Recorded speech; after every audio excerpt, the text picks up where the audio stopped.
Israeli air force ने दोहा में missile मारी। आपको पता है हमास का ऑफिस था, उसके अंदर उन्होंने मिसाइल मारी, कुछ लोग मारे गए, तो बड़ा बवाल हो गया। बात आ रही है मुस्लिम देशों का नेटो बनाने की। पाकिस्तान इसको काफी पुश कर रहा है कि जैसे नेटो है, नॉर्थ अटलांटिक ट्रीटी ऑर्गेनाइजेशन, जिसमें सारे के सारे वेस्टर्न देश हैं, और वो बेसिकली शुरू करा गया था नेटो यूएसएसआर के खिलाफ। अब तो यूएसएसआर नहीं रहा, लेकिन नेटो आज भी एक्टिव है। तो पाकिस्तान ने बोला कि एक मुस्लिम नेटो होना चाहिए, सारे मुसलमान देश मिलके एक नेटो जैसा, यानी कि आर्मीज हमारी कॉमन होंगी, जैसे नेटो करता है, एक के ऊपर हमला हो माना जाएगा, सबके ऊपर हमला है।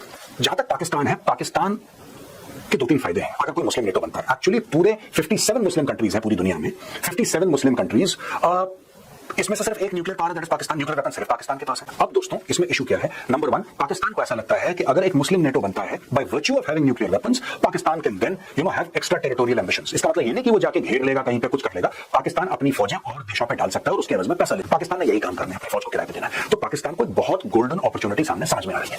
प्रॉब्लम ये है कि फंड करने वाले, देखिए पाकिस्तान फंड तो नहीं कर सकता, पाकिस्तान एक आइडिया दे सकता है। Does Pakistan have the money to fund? जो लोग फंड करेंगे इसको, अगर कल मुस्लिम नेटो बनता है, जो लोग इसको फंड करेंगे वो लोग ज्यादा इंटरेस्टेड नहीं है इसमें। अब पाकिस्तान अब उनके अंदर इस्लामी गैरत जगाने में लगा हुआ है कि क्या तुम्हें बिल्कुल फर्क नहीं पड़ता, इजराइल आके मार देता है बम दोहा के अंदर, क्या तुम्हें बुरा नहीं लगता? पाकिस्तान भड़काने की कोशिश कर रहा है। मुस्लिम देश इजराइल के खिलाफ एकजुट हो रहे हैं और इस सब के बीच पाकिस्तान भी भारत को इजराइल की तरफ पेश करना चाहता है। और पाकिस्तान ऐसा इसलिए भी सोच रहा होगा क्योंकि ऑर्गेनाइजेशन ऑफ इस्लामिक कोऑपरेशन के 57 मुस्लिम देशों में पाकिस्तान अकेला ऐसा देश है जिसके पास परमाणु हथियार है और इसकी संख्या 170 है। पाकिस्तान के पूर्व जो राष्ट्रपति हैं जियाउल हक ने एक बार कहा था कि जब पाकिस्तान अपने परमाणु हथियार बना लेगा तो इस्लामिक न्यूक्लियर हथियार होंगे, इस्लामिक न्यूक्लियर हथियार, और इससे दुनिया के मुसलमानों को सुरक्षा दी जाएगी।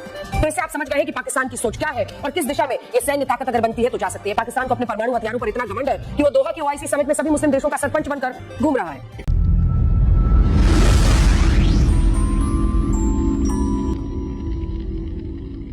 दोस्तों जब इजरायली एयरफोर्स ने दोहा में मिसाइल मारी, आपको पता है हमास का ऑफिस था, उसके अंदर उन्होंने मिसाइल मारी, कुछ लोग मारे गए, तो बड़ा बवाल हो गया। अमेरिका चुप, अमेरिका कोने में, इजराइल भी चुप। इजराइल को जो काम करना था इजराइल ने कर दिया और इजराइल से ये भी बयान आए कि यार अगली बार भी मारेंगे।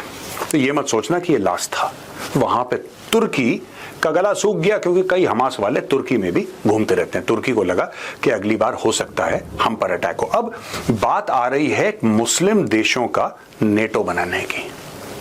पाकिस्तान इसको काफी पुश कर रहा है कि जैसे नेटो है, नॉर्थ अटलांटिक ट्रीटी ऑर्गेनाइजेशन, जिसमें सारे के सारे वेस्टर्न देश हैं, और वो बेसिकली शुरू करा गया था नेटो यूएसएसआर के खिलाफ। अब तो यूएसएसआर नहीं रहा, लेकिन नेटो आज भी एक्टिव है।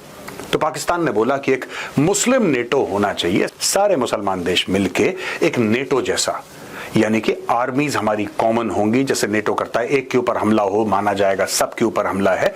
ये सारा का सारा ड्रामा पाकिस्तान ने रचा। अब इसके पीछे फैक्टर्स क्या हैं दोस्तों? इसमें तुर्की ने भी इंटरेस्ट दिखाया थोड़ा बहुत, पूरा नहीं। पाकिस्तान तो बहुत उतावला हो गया। वो क्यों उतावला हुआ ये भी मैं आपको बताऊंगा, उसके भी 2-3 कारण हैं, वो हम डिस्कस करेंगे। लेकिन बाकी देश भी थोड़ा थोड़ा इसमें इंटरेस्ट दिखा रहे हैं। अरब देशों ने बोला कि हम थोड़े से टेंटेटिव हैं, हाँ कुछ होना चाहिए, लेकिन सब जिसके ऊपर अटैक हुआ कतर, वो भी इतना उतावला नहीं है जितना पाकिस्तान हो रहा है। पाकिस्तान तो अपने कपड़ों के बाहर कूद कूद के बोल रहा है कि एक मुस्लिम नेटो होना चाहिए। जैसा मैंने कहा, मैं 2 मिनट में आता हूं पाकिस्तान पर। लेकिन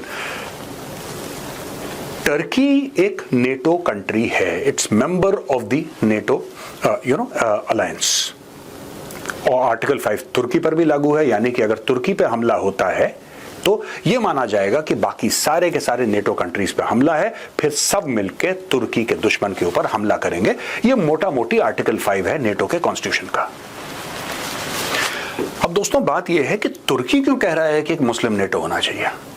उसका कारण है डोनाल्ड ट्रंप। क्योंकि डोनाल्ड ट्रंप ने आज तक जितने भी नेटो वाले उछलते थे कि हम ये कर देंगे और ऐसा कर देंगे, ये बेसिकली अमेरिका की दादागिरी पे उछलते थे। इनके खुद के बजट्स बहुत कम हुआ करते थे और इनके जो बजट्स थे वो बिल्कुल जिसको कहते हैं ना कि बेयर मिनिमम। तभी आप यूरोपियन कंट्री में जाएंगे, आप देखेंगे इतना बढ़िया इंफ्रास्ट्रक्चर, इतनी बढ़िया स्ट्रीट्स, ये कॉफी शॉप बनी है, पिक्चर पोस्ट कार्ड, हर चीज टाइम से आ रही है, क्लीन।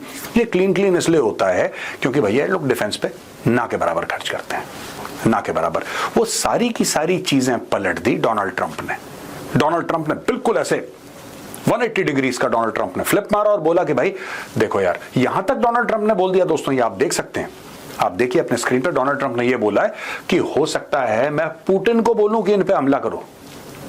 ये ये पहले का कमेंट है, आज का नहीं है, पहले का कमेंट है कि he might as well invite Putin to attack. ये आदमी है, अब आप इस कैसे भरोसा करोगे इस पे? तो आप भरोसा नहीं कर सकते। तुर्की को ये डर लग रहा है कि ठीक है यार, मैं अगर नेटो का मेंबर हूं भी, अगर कल इजरायली एयरफोर्स आके ठोक देती है यहां पे हमास को, एक तो हमारी सॉवरेनिटी वायलेट हो गई, दूसरी चीज हम पूरे मुस्लिम उम्मा के खलीफा बनने के चक्कर में जलील हो जाएंगे सबके सामने, और तीसरी चीज क्या आप डिपेंड कर सकते हैं डोनाल्ड ट्रंप ये बोल देगा तेरी लड़ाई है यार, डोनाल्ड ट्रंप बोल देगा तेरी लड़ाई है। यहां पे रोमानिया के अंदर, पोलैंड के अंदर ड्रोन जोड़ रहे हैं, रशियन ड्रोन्स, डोनाल्ड ट्रंप कुछ नहीं बोल रहा, बाकी सारे के सारे जितने भी नेटो मेंबर्स हैं सबका गला सूखा हुआ है। अब इसमें हुआ क्या दोस्तों, मैं आपको समझाता हूं बैक एंड में। जहां तक पाकिस्तान है, पाकिस्तान के 2-3 फायदे हैं अगर कोई मुस्लिम नेटो बनता है। एक्चुअली पूरे 57 मुस्लिम कंट्रीज हैं पूरी दुनिया में, 57 मुस्लिम कंट्रीज, इसमें से सिर्फ एक न्यूक्लियर पावर है, that is Pakistan. Nuclear weapon सिर्फ पाकिस्तान के पास है। ईरान जब बनाएगा तब बनाएगा, हो सकता है बनाए, राइट? पाकिस्तान ने ये भी बहुत बड़ी बड़ी बातें बोली थी कि when we have the nuclear bomb the Islamic world will have it with us. यानी कि ये जो न्यूक्लियर टेक्नोलॉजी है, ये न्यूक्लियर वेपन्स हैं, न्यूक्लियर मिसाइल्स ना सिर्फ हमारी नहीं है, पूरी इस्लामिक दुनिया की है, मुस्लिम उम्मा की है। ये डायलॉग बाजी उन्होंने करी। डायलॉग बाजी करने के बाद इन्होंने किसी मुस्लिम कंट्री को टेक्नोलॉजी नहीं दी, इन्होंने नॉर्थ कोरिया को भेज दी। इन्होंने नॉर्थ कोरिया को भेज दी। ये इतने बड़े कलाकार हैं जो अभी इस्लामिक उम्मा का नाम ले रहे हैं और कसमें खा रहे हैं, तो ये इन्होंने काम करा। अब दोस्तों इसमें इशू क्या है? नंबर 1, पाकिस्तान को ऐसा लगता है कि अगर एक मुस्लिम नेटो बनता है, by virtue of having nuclear weapons, Pakistan can then have extra territorial ambitions. इसका मतलब ये नहीं कि वो जाके घेर लेगा, कहीं पे कुछ कर लेगा। पाकिस्तान अपनी फौजें और देशों पे डाल सकता है और उसके एवज में पैसा ले सकता है, पहली बात। दूसरी चीज, पाकिस्तान को ये लगता है कि ये मुस्लिम स्टाइल जो नेटो बनेगा, भारत के ऊपर वो प्रेशर डाल सकता है।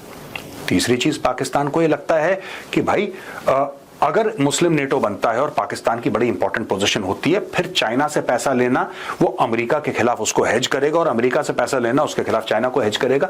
यानी कि दोनों तरफ से जो करता है वो ज्यादा पैसा ले पाएगा। और चौथी सबसे बड़ी बात, पाकिस्तान को ये पूरी उम्मीद है कि बाकी मुस्लिम देशों से इस बात की हूल दे के, मैं जानबूझ के मुंबईया एक शब्द इस्तेमाल कर रहा हूं, हूल जो है, this is an exact fit for this situation. सारे मुस्लिम देशों को हूल दे के कि हम आपकी दिफा के लिए खड़े हैं, हम आपके प्रोटेक्शन के लिए खड़े हैं, आपके डिफेंस के लिए खड़े हैं। पाकिस्तान के रेवेन्यूज इंक्रीज हो जाएंगे, क्योंकि पाकिस्तान उन देशों में नहीं है दोस्तों जो सॉफ्टवेयर बनाता है या वैक्सीन बनाता है या इंसान भी अच्छे बनाता है। पाकिस्तान ने यही काम करना है, अपनी फौज को किराए पे देना है। तो पाकिस्तान को एक बहुत गोल्डन अपॉर्चुनिटी सामने समझ में आ रही है।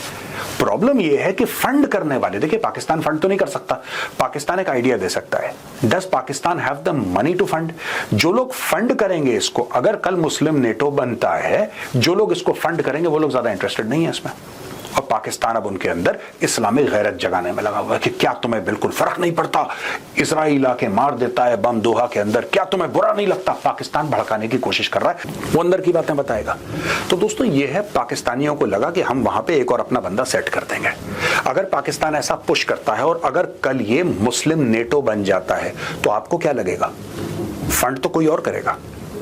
और मुस्लिम देशों में सबसे बड़ी फौज, अगर मैं गलत नहीं हूं, तो पाकिस्तान की है। फिर पाकिस्तान बोलेगा कि यार हमारे पास तो हमारा फील्ड मार्शल है आसिम मुनीर, आप इसका नेटो का हेड 5 साल के लिए आसिम मुनीर को बना दीजिए। और फिर उस बंदे के थ्रू पाकिस्तान सारे मुस्लिम देशों को कंट्रोल करने की कोशिश करेगा।